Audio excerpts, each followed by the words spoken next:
And we're back. That bumper music is Lion's Name Leo from Bakersfield, California. Isn't that cool? I like it. Homegrown stuff. This is the Lancaster Chamber of Commerce show, Mining Your Business. I'm Chris Spiker with Antelope Valley Florist. That's the goose that lays the golden eggs. And it's part two with Congressmember Steve Knight. Thank you, Chris. So I wanted to ask you, we were at the groundbreaking for the Palmdale Aerospace Academy. It's gonna be something special over there. They just put the top beam on it the other day. Yeah, This is amazing. I am the chairman over there is Mayor Ledford and Dr. Herman. They've done a great job over there, and one of my favorite people, Sarah Mae Tyndall, is over there at the Palmdale Aerospace Academy. They are really doing great things with young people, and this is when this school is open, it's going to be a game changer here in the Antelope Valley. I'm sure of it. Now they've been in a temporary situation for Yes. a couple of years. Yeah. You were at the groundbreaking and you said something very encouraging to the students that were there, which I thought was like, wow. You talked about appointments to the military academies. Absolutely. So the way it works is the congressional members and get appointments to the military academies. So it could be the Air Force Academy, West Point, Annapolis, Merchant Marines. We get appointments there that we can send our young folks off. This last year we had 4 appointments and we sent 16. So Wait a minute. we took some from other congressional members that weren't watching or couldn't field their spots. So they didn't have a qualified person, or qualified young man or woman that could go, and we just took them. And part of that is what Isaac Barcelona in my office does. He's got a great relationship to the academies. They tell him all of these things, and he reacts to it, and he acts. And the second part is this is a great district. We have a lot of exceptional young men and women that want to go into the military, and they have achieved great goals, not just great grades and SAT scores, but we have a lot of Eagle Scouts, we have a lot of Black Belts, we have a lot of volunteers and people that just know the community. So this next year I've told Isaac, don't drop the ball at all. We want 14, 16, 20, as many as we can get, we want to send them. And this last year we had 60 young people that applied.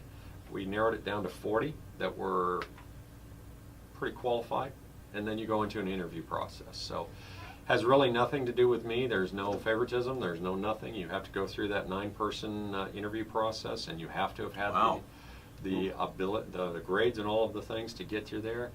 One of my son's best friends was in the process, and he didn't go to the academy. He since got a great scholarship to a school in California for ROTC.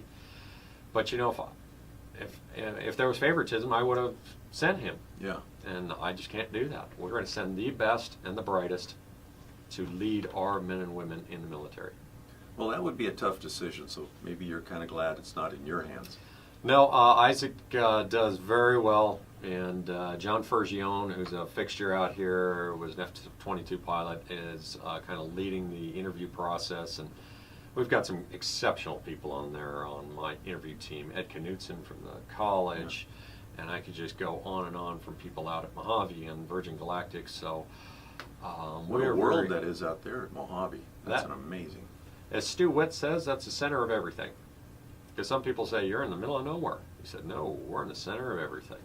And I don't know the Mojave is, but it's pretty cool what they're doing out there. You've been around the district and this part of Eastern California, and there are little towns all over the place, which are the middle of everywhere.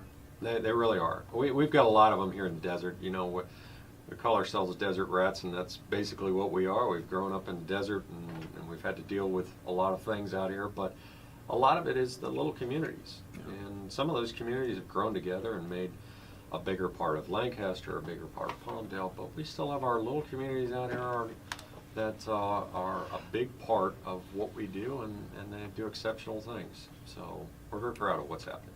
I heard the term mentor protege. What's that? So we had another bill that we moved through the process, and that's going to be a big part of the aerospace community. So we have our big companies, our Northrops, our Lockheeds, and our Boeings, and others. But we also have an awful lot of young subcontractor companies. And the mentor-protege build makes it easier for them to actually work with the large companies and understand how to get through these contracts and do some of the things that happens in the defense world. And it's I say it's akin to maybe even a tutor at a school. The tutor knows what he's talking about, but the person that's going in there wants to know what you're talking about, but has to learn. It's a one-on-one, though. That is a one-on-one. Yeah. This is kind of a one-on-one because it is that company working with that company, Yeah. and it's very well received in the aerospace community, and we're very proud of it. Well, I have a couple of friends in aerospace, and they're always looking for the right person, for the right spot. There's some interesting stuff they're doing out there at Mojave. It is exceptional out at Mojave. It's in California. And it's they are changing the world. I tell you what, if you come to Washington D.C. and you go to the Smithsonian, you will see so many Mojave projects in the Smithsonian. Yeah. From the Voyager to, you can go on and on, Spaceship One, to all the projects that happened out in Mojave. And then you'll see a whole litany of programs that happened at Edwards Air Force Base or Plant 42. I mean, that air and space is filled up with Southern California achievements. Well, we got to store them someplace, right? That's right. That's right. Till we build the Yeah. next thing. Till you build the next one. So, speaking of DC, anybody in your district, if they're heading that direction, they can contact your local office? Absolutely, and we love that. We love to set up tours. A lot of people want to do White House tours. That's great. We can do that. We can do Capitol tours where we will take you around. We can also do special tours for small groups at the Hall of Archives where we'll take you in and they bring out documents that they normally don't show to the public. We can do an awful lot if you're coming back to DC. And if you're bringing kids and showing them, Once in a lifetime opportunity. We can help them have the experience that they should have. I brought my sons back 5 years ago, and Kevin and Congressman McKeon helped us out quite a bit. So that is a big deal. You're going to fly 2,200 miles, and you're going to see your nation's capital. You better have a great experience, and you learn and see the electricity that happens in Washington, D.C., and just understand that it's not all negative. There's some good things that are happening. Well, it's a city of monuments. It's an amazing city. I mean, you could spend a week. So what is something you've seen in Washington, D.C. or the area around that My favorite monument is the Korean. The Korean Memorial is my favorite monument. You have to see it at night. yeah. Whoever did the sculptures of the young platoon really captured that kind of look of walking through a jungle of a 19-year-old who was scared to death. And that's basically what you were. If you were 19 and you were walking through a jungle and somebody might come out and kill you, you were probably scared. So they light it up from the bottom at night, and it's really a Statues are 9 feet tall, or yeah, something like that. They're pretty They're big. big, and they're walking through bushes, but it looks like jungle. It's great. The Vietnam Wall obviously is an emotional place. I've really gotten an attraction to the World War II. When I first saw it, I thought, boy, that's really big, and it's kind of out of place. But now I just love it. World War II was big, and it's. But you can rent a bike back there. You can ride through the monuments. Right. And go all the way out to Jefferson and go over to where Martin Luther King Memorial is, Right. and all of those, and go up to Arlington. There's, we were back there for 8 days with my boys, and I know we didn't see everything. There's a lot to see. We took a Segway ride. You can do that? Yeah, absolutely. We got so close to the White House, I'm thinking, really? That's pretty cool. Yeah. It, before 9/11, you could get better tours, and you could get really close to the White House and all of that. And I understand 9/11 changed everything, but it's still our White House. It's still where our president lives, and it still should be open to the public, at least in some form or fashion. And we can help you get tours for that. You mentioned Isaac Barcelona. Tell me something more about veterans, something you're doing with the veterans. So we're doing an awful lot with veterans, but just recently we've introduced a bill, and it's on a new type of therapy. It's called magnetic resonance therapy, and it's helping our veterans with PTS, TBI, and it's also helping with sexual trauma. And we've seen great results. We've gone through a process of 400 vets. 61% said it was a severe change in their life.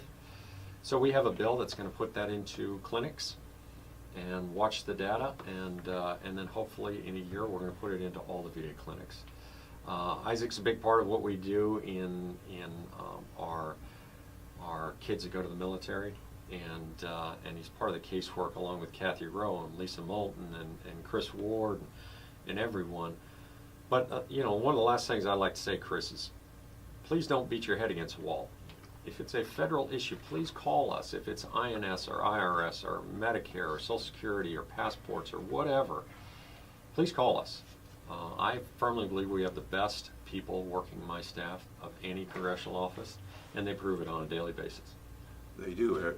All of the elected officials here are very good about what do you need, what can we help you with, let us know, got a question, no question too small. Yeah, you should have gotten into this business to help people. That's it. Right. Helping people, helping our neighbors. That's right. So, you gonna run for president sometime? Yeah, no, I'm not going to do that. Okay. But before we sign off, Yes? I leave my cell phone to everyone, so I know you're not special, Chris. I give it to everyone. I already have it. I know. It's 661-450-7422. Please, if you have a question, just text me. Can't go through all the voicemails that I get every day, but just text me and say, hey, this is Joe Schmo, and can you give me a call? I got a question about Social Security. Congressmember Steve Knight, thank you very much.